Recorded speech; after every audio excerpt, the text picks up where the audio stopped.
அதிசய காரிய சித்தி தாயே உன் வாராகி நமோ நமக. அனைவருக்கும் வணக்கம். நான் உங்கள் தோழி கலை. இன்னைக்கு நம்ம சேனல்ல தை முதல் நாள் அன்று கட்டாயம் செய்ய வேண்டிய ஒரு வழிபாட்டு முறையை பற்றி தான் பார்க்க போறோம். தமிழர் திருநாளாம் பொங்கல் பண்டிகையை தை மாதம் முதல் நாள் அன்று கொண்டாடுவோம். மகர சங்கராந்தியாக மற்ற மாநிலங்கள்லயும் கொண்டாடப்படுது. இந்த நாள்ல சூரிய பகவான் மகர ராசிக்கு மாறுவாரு. அதே மாதிரி இந்த நாள்ல தான் சூரிய பகவான் தெற்குல இருந்து வடக்கை நோக்கி பயணம் செய்வாரு. தை முதல் நாள் தொடக்கத்துல இருந்து பகல் நேரம் அதிகரிக்கும். சூரியனுக்கு வரவேற்பும் நன்றியையும் தெரிவிக்கும் விதமாக நாம பொங்கல் திருநாளா கொண்டாடுறோம்.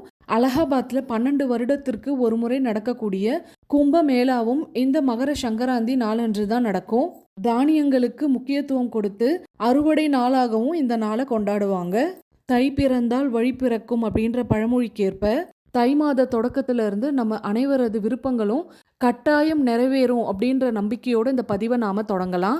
இன்னைக்கான பதிவுக்குள்ள போகிறதுக்கு முன்னாடி நம்ம சப்ஸ்கிரைபரான தோழி அவங்க பூஜை அறையில தீபம் ஏத்தி வாராகி அன்னைய வழிபட்டிருக்காங்க.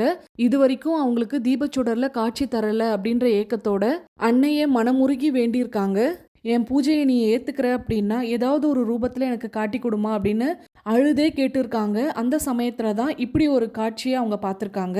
தீபச்சுடர்ல அன்னை பெரிய பொட்டு வச்சிருக்கா மாதிரி ரொம்ப அழகா காட்சி கொடுத்துருக்காங்க. பாருங்க, இதை பார்த்து நானே ரொம்ப ஆச்சரியமாயிட்டேன். இன்னுமே கொஞ்சம் ஜூம் பண்ணி காட்டியிருக்கேன் பாருங்க. பாருங்க, அன்னை பெரிய பொட்டு வச்சு 2 கண்களோட வராக முகத்தை எவ்வளவு அழகா காட்டி கொடுத்துருக்காங்க பாருங்க.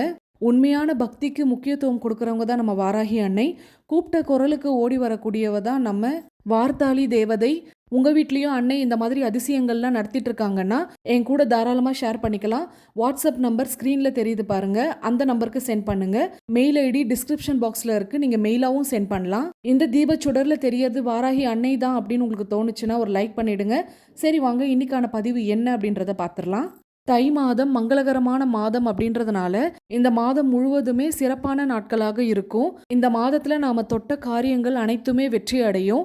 அதனால தான் புதுசா வியாபாரம் தொழில் தொடங்குறவங்க தை மாதத்துல தொடங்குவாங்க. மற்ற மாதங்களை விட தை மாதம் ரொம்பவே சிறப்பு வாய்ந்த மாதம்.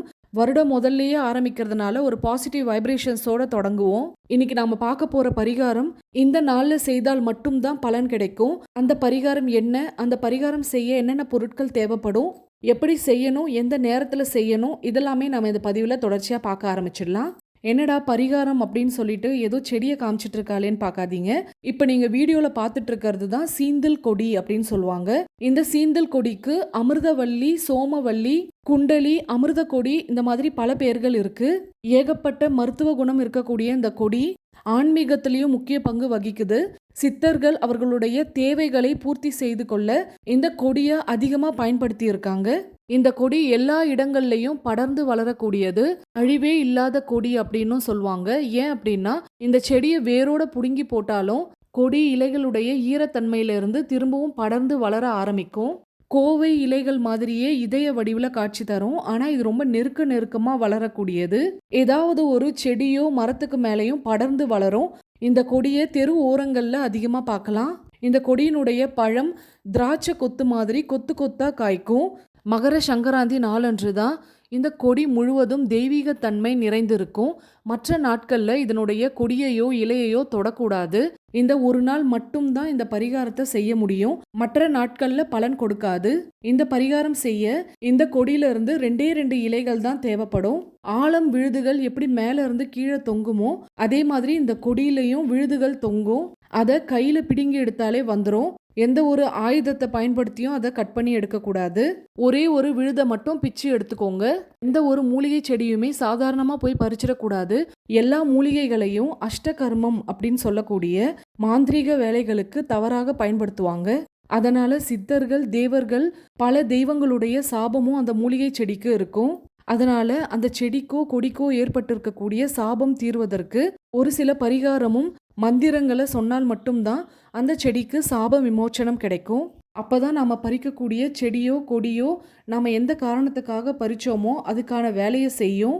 நான் ஏன் இவ்வளோ சீக்கிரமா இந்த பதிவை போடுறேன் அப்படின்னா, உங்க வீட்டை சுத்தியோ அல்லது தெரு ஓரங்கள்லையோ இந்த கொடி எங்க படர்ந்திருக்கு அப்படின்றத முன்கூட்டியே நீங்க தேடி வைப்பீங்கல்ல. அதனாலதான் மகர சங்கராந்தி நாளன்று மட்டும்தான் செய்ய முடியும் அப்படின்றதுனால இந்த கொடியை முன்கூட்டியே நீங்க பார்த்து வைக்கிறது நல்லது.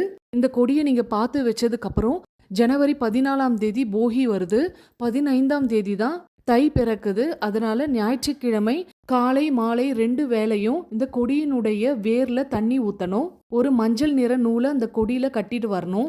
மறுநாள் பொங்கல். நீங்க வீட்ல பொங்கல்லாம் கும்பிட்டு முடிச்சதுக்கு அப்புறம் பகல் 3 மணிலேருந்து 4 மணிக்குள்ள தான் இந்த செடியை நீங்க தொடணும். இப்போ ஸ்க்ரீன்ல தெரியக்கூடிய இந்த மந்திரம் சொல்லி தான் இலையையும் கொடியையும் பறிக்கணும்.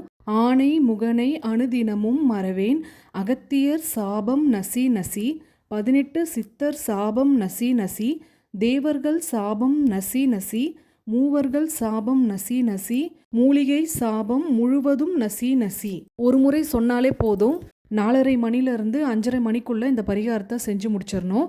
பறிச்சுட்டு வந்த 2 இலையில ஒரு இலையில திருநீற்றில் தண்ணீரை கலந்து இப்போ ஸ்க்ரீன்ல தெரியக்கூடிய இந்த மந்திரத்தை எழுதணும். ஊதுபத்தி குச்சி வச்சு எழுதுங்க. அப்படி இல்லைன்னா பத்தி குச்சி வச்சு கூட எழுதலாம்.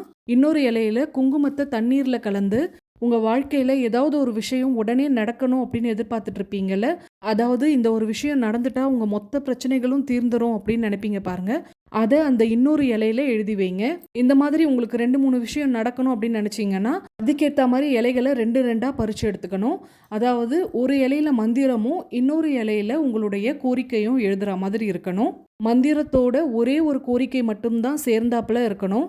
அடுத்ததா மந்திரம் எழுதியிருக்க பக்கத்தையும் கோரிக்கை எழுதியிருக்க பக்கத்தையும் சேர்த்து வைத்து மூடணும். இலையை மூடினாப்புல வைக்கணும். அடுத்ததா உங்க குலதெய்வத்தையும் உங்க இஷ்ட தெய்வத்தையும் மனதார வேண்டிட்டு 2 இலைகளையும் சேர்த்து நல்லா சுருட்டி பறிச்சுட்டு வந்திருக்க அந்த சீந்தில் கொடியை இந்த இலைகள் மேலே சுற்றி நல்லா கட்டி விடணும்.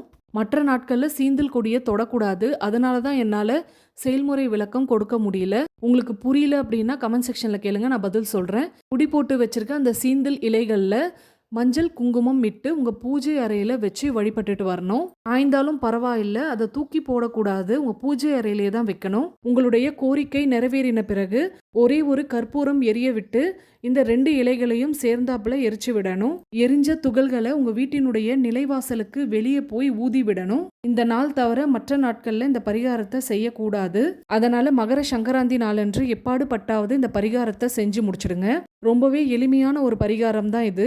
ஆனால் ரொம்பவே சக்தி வாய்ந்த ஒரு பரிகாரம். இவ்வளோ நாளாக நடக்கலை அப்படின்னு நீங்கள் வருத்தப்பட்டுட்டு இருந்த விஷயம் கண்டிப்பாக இந்த வருஷம் நடந்துடும். முழு நம்பிக்கையோடு இந்த வருடத்தினுடைய பயணத்தை தொடங்குங்க. கண்டிப்பாக அது உங்களுக்கு வெற்றி பயணமாகவே இருக்கும். இந்த பதிவு உங்களுக்கு பயனுள்ளதாக இருந்திருக்கும் அப்படின்னு நம்புகிறேன். பயனுள்ளதாக இருந்திருந்தால் ஒரு லைக் பண்ணிவிட்டு அப்படியே உங்கள் ஃப்ரெண்ட்ஸ் அண்ட் ஃபேமிலிக்கும் ஷேர் பண்ணிவிடுங்க. மறக்காமல் சப்ஸ்கிரைப் பண்ணிவிட்டு பக்கத்தில் இருக்க பெல் சிம்பிளை கிளிக் பண்ணிவிட்டு அதில் ஆல்னு கொடுங்க. மீண்டும் நம்ம அடுத்த பதிவில் சந்திப்போம். அதுவரை நன்றி, வணக்கம்.